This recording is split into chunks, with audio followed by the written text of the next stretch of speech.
Assalamu alaikum wa rahmatullahi wa barakatuh. Bismillahir Rahmanir Rahim. Alhamdulillahi Rabbil Alameen. Allahumma salli ala Sayyidina Muhammadin wa ala alihi wa sahbihi ajma'in. Amma ba'd. Dear students, after Ramadan, how can we be consistent in our ibadat, which we were doing in Ramadan? That is a very, very important question. Because Allah subhanahu wa ta'ala say, Ahabbul a'mari ilallahi adwamuha wa in qalla. The most beloved acts to Allah subhanahu wa ta'ala are the one which are frequent and consistent, always doing. Wa in qalla, even though they are little. So we started in Ramadan tahajjud, duha, wird, qira'atul Quran. Maintain it. No need to overload it, because in Ramadan we have different vibes.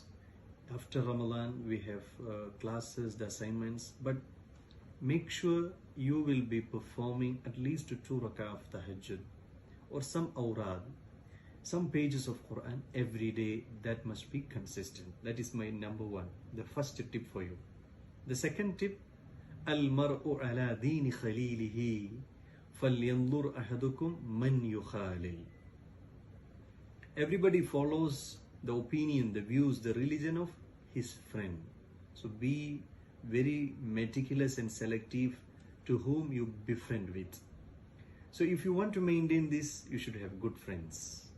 Your circle should be really good. Not only our physical friends online.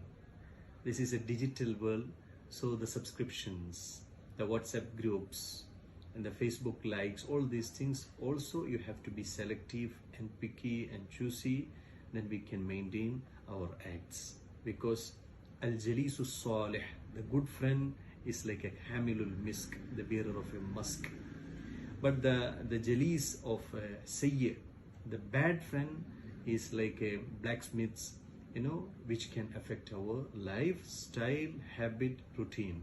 So let's be very careful. A good Muslim, may Allah help us. Wallahul muwaffiq. Assalamu alaikum wa rahmatullahi wa barakatuh.